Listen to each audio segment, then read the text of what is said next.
Hi అండి, అందరూ ఎలా ఉన్నారు? మేము బాగున్నాం. మీరు కూడా బాగుండాలని మనస్ఫూర్తిగా కోరుకుంటున్నాం. ఈరోజు చిన్నకి వచ్చేసండి హ్యాండ్ క్రాఫ్ట్ నేర్పించాను. పెయింటింగ్లో ఏబిసిడీని అయితే వాడికి నేను నేర్పించాను. ఈ పద్ధతిలో ఎందుకు అంటే, మామూలుగా పెన్సిల్ కానీ స్లేట్ కానీ ఏదైనా బుక్ ట్యాబ్ ఇచ్చి మనం ఇది నేర్చుకోరా ఇట్లా దిద్దు అంటే జస్ట్ వాడు 5-10 మినిట్స్ ఏనండి.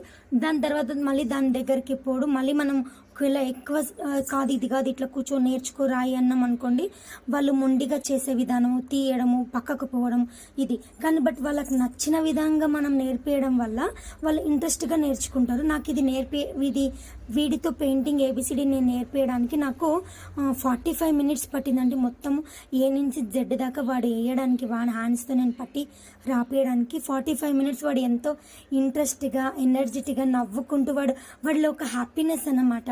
అరే నేను చేశాను కదా, ఇది నేను వేస్తున్న ప్రతిదీ కలర్లో వాడే ఏళ్ళు ముంచడము, తొందరగా దాన్ని అద్దడము, పెట్టడము, ఎంతో హ్యాపీగా వాడు దాన్ని నేర్చుకున్నాడు. పిల్లలు ఎప్పుడే కానీ ఏది నేర్చుకున్నా హ్యాపీగా నేర్చుకోవాలి. ఇంకోటి, ప్రతిదీ కూడా టైం ప్రకారంగా ఈ టైంలో ఇది కూర్చోపెట్టుకొని ఇది నేర్చుకో అది అని ఎప్పుడు నేను పిల్లలకి చెప్పలేదండి.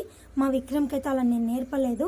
వాడు మార్నింగ్ ఆడుకునే ప్రతి టైంని వదిలేసిన, ఎందుకంటే వాడు చాలా ఎనర్జెటిక్గా ఆడుకుంటాడు. వాడు ఎవరు ఉన్నా లేకున్నా, పిల్లలు ఇద్దరు స్కూల్కి వెళ్ళిపోయినాక మొత్తం టైం వాడే కాబట్టి సో వాడి టైం మొత్తం చాలా హ్యాపీగా ఆడుకుంటాడు, ఎనర్జెటిక్గా ఆడుకుంటాడు. నేను మళ్ళీ చెప్తున్నా, వాడి ఎనర్జెటిక్ తట్టుకునే శక్తి మనకు ఉండాలి. అంత ఎనర్జెటిక్గా ఉంటాడు మా విక్రము.